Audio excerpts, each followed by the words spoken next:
ಅಂತರಾಳದೊಂದು ಕೂಗು ಈ ಯುಗಾಂತರ ಯುಗಾಂತರ. In association with Godesi, Sakat Desi, Sakat Chatpata.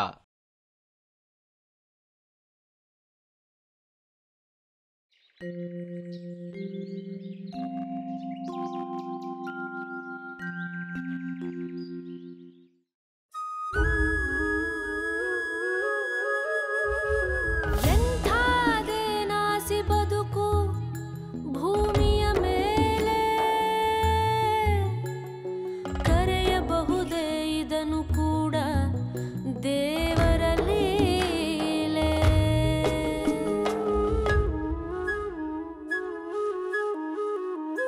ದಾಹ ದಾಹವೆಂದು ನದಿಯೇ ನೀರ ಕುಡಿಯಿತು, ಹಸಿದ ಭೂಮಿಯು ಬೀಜವನ್ನು ತಾನೇ ನುಂಗಿತು. ಕಣ್ಣ ನೀರು ಕುಡಿಯಲು, ಒಡಲ ಬೆಂಕಿ ತಿನ್ನಲು, ಬದುಕಿನ ಹಠ ಇಂಥ ಕಾಲದಲ್ಲೂ ಬದುಕಲು. ಎಂಥಾದೇನಾಸಿ ಬದುಕು.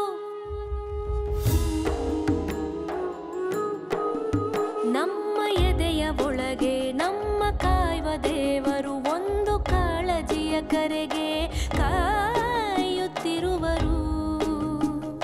ತನಗೆ ತಾನೇ ತೆರೆವುದಾಗ ಬಿಡುಗಡೆಯ ದ್ವಾರ. ಅಂತರಾಳದೊಂದು ಕೂಗು ಈ ಯುಗಾಂತರ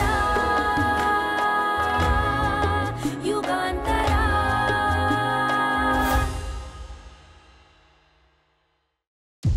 ಪಾರ್ಟ್ನರು ಆತ್ಮಹತ್ಯೆಗೆ ಪ್ರಯತ್ನ ಪಟ್ಟಿದ್ದಾನೆ, ಆಸ್ಪತ್ರೆಯಲ್ಲಿ ಮಲಗಿದ್ದಾನೆ. ಈಗ ನಾನು ಕಣ್ಮರೆ ಆದರೆ ಓಡೋದೆ ಅಂತ ಆಗತ್ತೆ, ಪೊಲೀಸ್ ಕೇಸ್ ಮಾಡ್ತಾರೆ.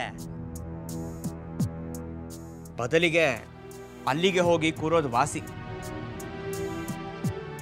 ಇದು ಬೇಕಿತ್ತ? ವೃತ್ತಿಲಿ ವೈದ್ಯ, ಕೈಯಲ್ಲಿ ಕಸುಬಿತ್ತು, ಹೆಂಡತಿಗೆ ಹೆಸರಿದೆ, ಸಾಕಿತ್ತಲ್ವಾ?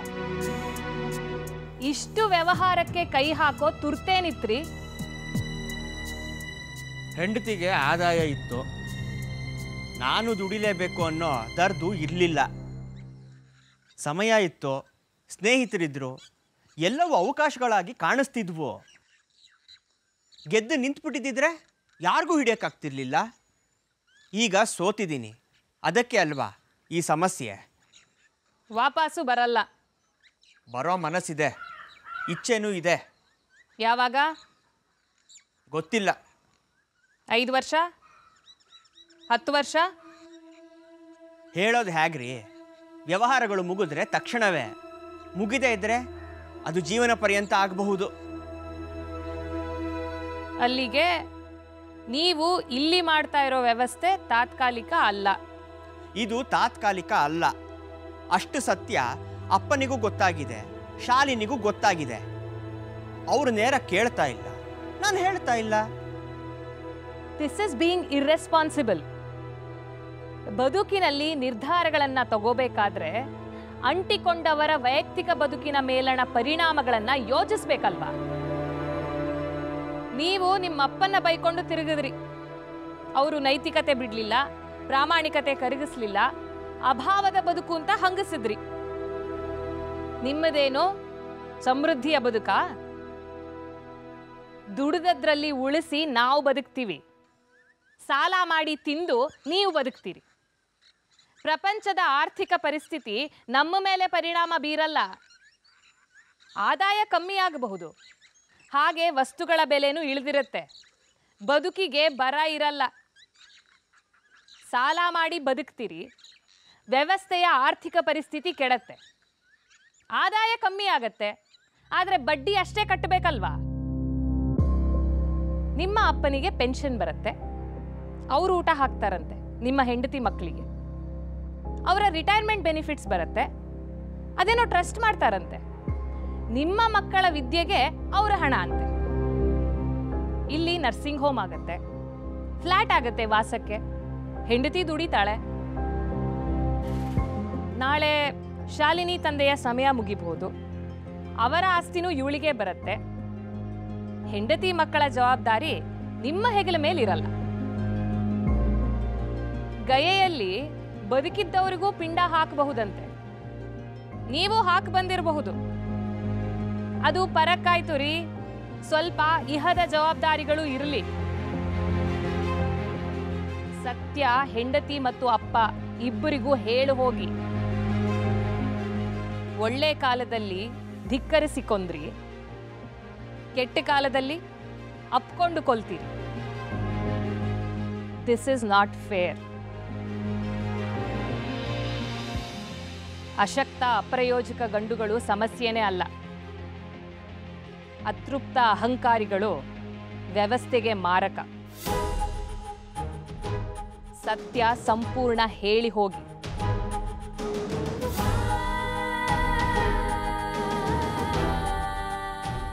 Let them be aware as to what is in store for them. ಭವಿಷ್ಯದ ಅರಿವಿರಲಿ.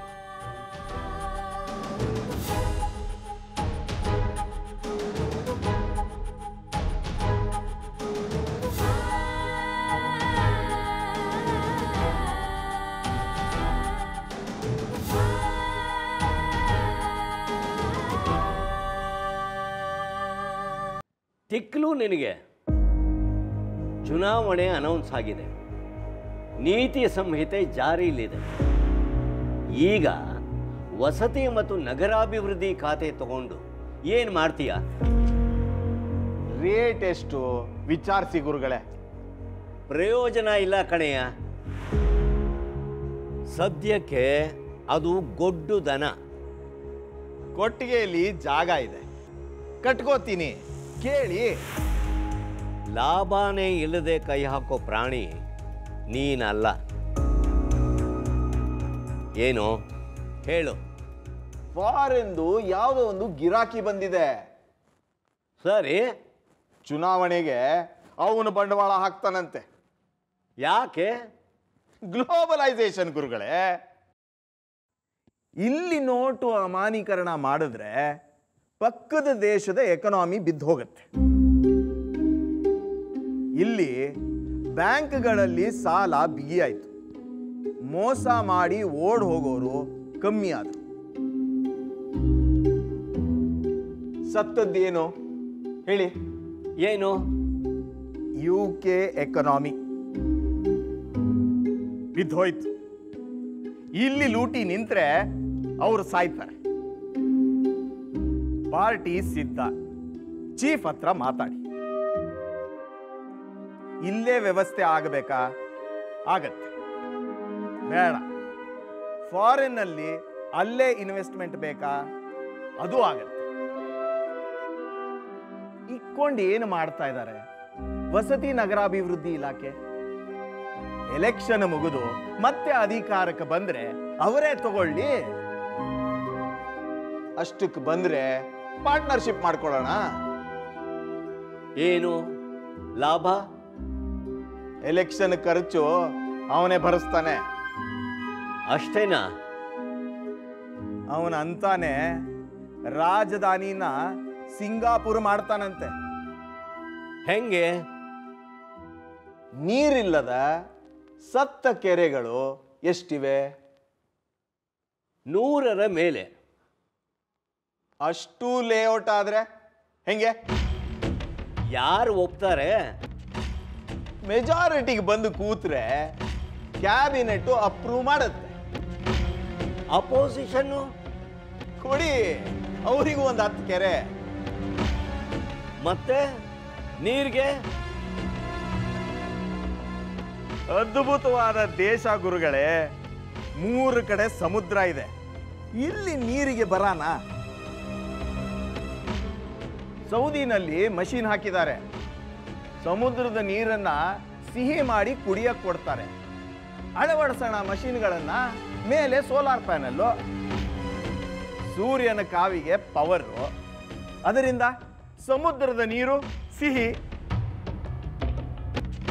ಪ್ರಣಾಳಿಕೆಯಲ್ಲಿ ಇದನ್ನೆಲ್ಲ ಹಾಕೋಣ. ನಂಬುತ್ತಾರೇನೆಯ? ಗಂಗೆ ಕಾವೇರಿ ಸೇರಿಸ್ತೀವಿ ಅಂದ್ವಿ, ನಂಬಲಿಲ್ವಾ? ವಸತಿ ನಗರಾಭಿವೃದ್ಧಿ ಖಾತೆ ನನಗೆ ಕೊಡಿಸಿ, ಮುಂದಿಂದು ನನಗೆ ಬಿಡಿ. ಕಾಗೆ ಹಾರಿಸೋಕೆ ಅದು ಯಾವನೋ ಹಣ ಕೊಡ್ತಿದ್ದಾನೆ, ಕಣ್ಣು ಮುಚ್ಕೋಬಾರ್ದು ಗುರುಗಳೇ. ರಮಾನಂದ, ಗುರುಗಳೇ, ಟೈಮ್ ಸರಿ ಇಲ್ಲ.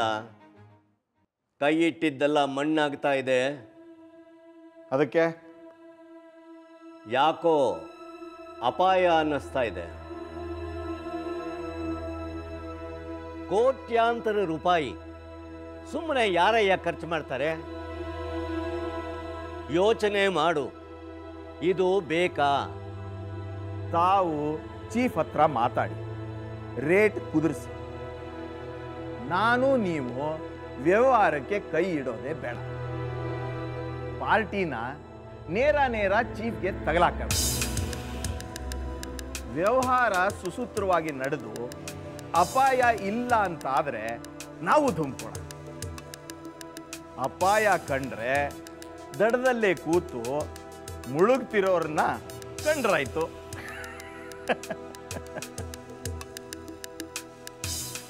ಸರಿ, ಇದನ್ನ ನಾನು ಮಾತಾಡ್ತೀನಿ. ಧನ್ಯೋಸ್ಮಿ. ನಾನು ಮುಂದುವರಿತೀನಿ. ರಮಾನಂದ, ಗುರುಗಳೇ, ಅಕಸ್ಮಾತ್ ಎಲ್ಲ ನೀನು ಅಂದುಕೊಂಡ ಹಾಗೆ ಆಗಿ ನೂರಾರು ಕೆರೆಗಳು ನಿರ್ಜೀವ ಅಂತ ಲೇಔಟ್ ಆದರೆ ನನಗೇನದಕ್ಕತ್ತೆ? ಇಟ್ಕೊಳ್ಳಿ ಒಂದು ಕೆರೆ. ವಯಸ್ಸಾಗಿದೆ, ಮಧ್ಯೆ ತಮಗೆ ಒಂದು ಸ್ಮಾರಕ ಕಟ್ತೀವಿ. ಸುತ್ತ ಪಾರ್ಕು, ಸಣ್ಣ ಸಣ್ಣ ಕೊಳಗಳು. ನೀರಿಗೇನು ಬರ ಇರಲ್ಲ. ಸುತ್ತಲಿನ ವಸತಿ ಸಮುಚ್ಚಯಗಳಿಂದ ಗಟಾರದ ನೀರು ದಂಡಿಯಾಗಿ ಹರಿಯುತ್ತೆ. ಸ್ವಚ್ಛ ಮಾಡಿಸಿ ರೀಸೈಕಲ್ಡ್ ವಾಟರ್ ತುಂಬಿದ್ರಾಯ್ತು. ವಸಂತ ಋತುವಿನಲ್ಲಿ ನವಿಲನ್ನ ಕುಣಿದಾಡಿಸ್ಬಿಡೋಣ. ನೀವು ಇದನ್ನು ಮಾಡಿ.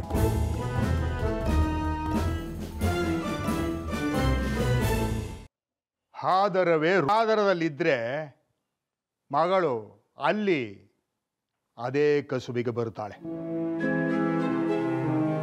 ಪಟ್ಟದಲ್ಲಿ ಕೂತವರು ತಲೆ ಹಿಡುಕರಾದ್ರೆ ಇಡೀ ಸಮಾಜವೇ ಒಂದು ಅಡ್ಡ. ಹಾದರವೇ ಧರ್ಮ ಆಗುತ್ತೆ. ಕರೆಸಿದ್ದೇನು? ತುಂಬಿಕೊಂಡ ಆಕ್ರೋಶ ಕಾರ್ಬೇಕಿತ್ತು. ನೀವು ನನ್ನ ಹತ್ರ ಸೇಫ್ ಕಸ್ಟಡಿ ಅಂತ ಕೆಲವು ದಾಖಲೆಗಳನ್ನು ಕೊಟ್ಟಿದ್ರಿ. ಅವುಗಳನ್ನು ದೀಪಾ ಅವರಿಗೆ ತಲುಪಿಸಿ. ಗೊತ್ತು ನನಗೆ, ತಾವು ದೀಪಾ ಅಗರ್ವಾಲನ್ನ ಭೇಟಿ ಆಗಿದ್ರಿ. ತಾವು ಒಬ್ಬ ಮಾಹಿತಿದಾರ. ಕರೆಸಿದ್ದೆ ದೀಪಾ ಅವರನ್ನ. ಪೂರ್ತ ಮಾಹಿತಿ ಕೊಟ್ಟಿದ್ದೀನಿ. ಎಲ್ಲ ಸೆಟ್ಲ್ ಆಗುತ್ತೆ. ತಮ್ಮ ಪೌರೋಹಿತ್ಯ ಬೇಕಿಲ್ಲ. ಸರಿ, ಹೊರಡ್ಲಾ? ನನ್ನ ಮನೆ ವಿಶಾಲವಾಗಿತ್ತು. ಇಲ್ಲಿಯ ವಾಸ್ತವ್ಯದ ಸುಖ ಅನುಭವಿಸಿದ್ದೀಯಾ? ಅಡಿಗೆಯವರಿದ್ರು, 4 ಹೊತ್ತು ಮಾಡಿ ಹಾಕ್ತಾ ಇದ್ರು. ಆತಿಥ್ಯಕ್ಕೆ ಕೊರತೆನೇ ಇರಲಿಲ್ಲ. ಇಲ್ಲ, ಖಂಡಿತ ಇಲ್ಲ. ಶಯ್ಯಾಗಾರದಲ್ಲಿ ಶೃಂಗಾರಕ್ಕೆ ಸಖಿ, ಅಂಕೆಯೇ ಇಲ್ಲದ ರಾಸಲೀಲೆ. ಸತ್ಯ, ಖಂಡಿತ ಸುಖ ಇತ್ತು. ಸಣ್ಣದೊಂದು ಋಣ ತೀರಿಸಬೇಕು ಅನ್ಸೋಲ್ವಾ? ಯಾರ ಋಣ? ನನ್ನ ಋಣ. ಮನೆ ವಿಶಾಲವಾಗಿದೆ, ಆದ್ರೆ ನಿಮ್ಮ ಹೆಸರಲ್ಲಿದೆ ಅಷ್ಟೇ. ಅನೈತಿಕ ಚಟುವಟಿಕೆಗಳಲ್ಲಿ ತೊಡಗಿ ಸಮಾಜದಿಂದ ದೋಚಿದ್ದು.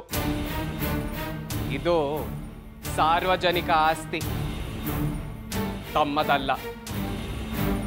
ಇನ್ನು ಇಲ್ಲಿಯ ಆತಿಥ್ಯ, ಅದರ ಮೂಲವು ತಮ್ಮ ಲೂಟಿ. ಹಾಗಾಗಿ ಆತಿಥ್ಯದ ಋಣ ನನ್ನ ಮೇಲಿಲ್ಲ. ಮಗಳ ಜೊತೆ ಸುಖಿಸಿದ್ದು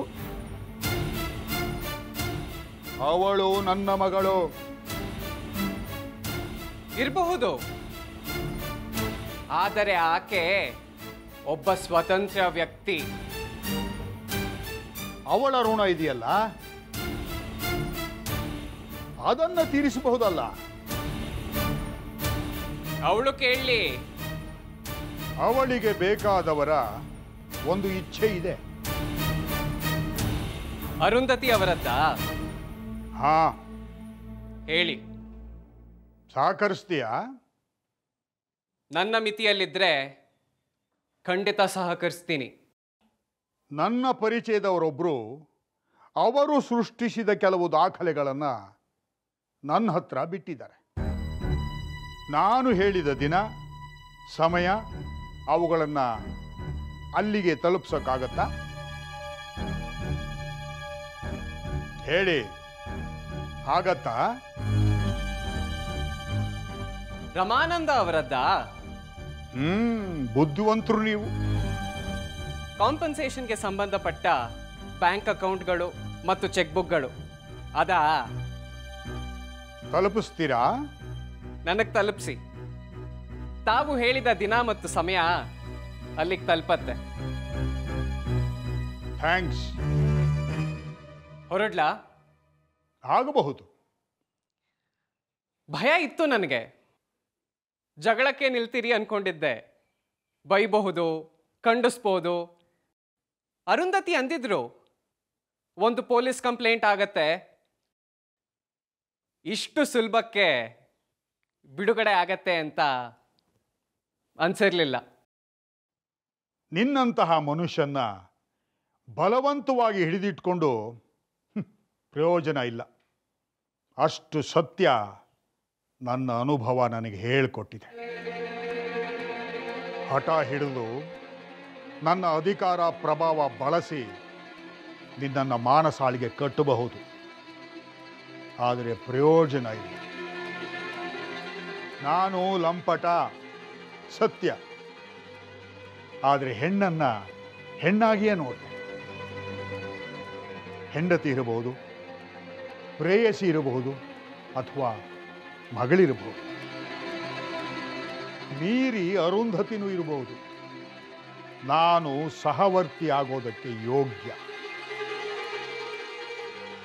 ಆದರೆ ನೀನೊಬ್ಬ ತಲೆ ಹಿಡುಕ. ನಿನಗೆ ಹೆಣ್ಣು ಹೆಣ್ಣಾಗಿ ಕಾಣೋಲ್ಲ, ಆದಾಯದ ಮೂಲವಾಗಿ ಕಾಣ್ತಾಳೆ. ಸಂಸಾರಕ್ಕೆ ನೀನು ಅಯೋಗ್ಯ. ಇವತ್ತು ಹೆಂಡತಿ, ನಾಳೆ ಮಗಳು ಆದಾಯದ ಮೂಲವಾಗಿ ಕಂಡ್ರೆ ಜಾರೆಯ ಮಗಳು ಸದ್ಗೃಹಿಣಿ ಆಗಬಹುದು, ವಿಟನ ಮಗ ಸಂತನಾಗಬಹುದು. ತಲೆ ಹಿಡುಕನ ಸಂತತಿ ಸಭ್ಯವಾದ ಚರಿತ್ರೆನೇ ಇಲ್ಲ. ಹೋಗ್ರಿ.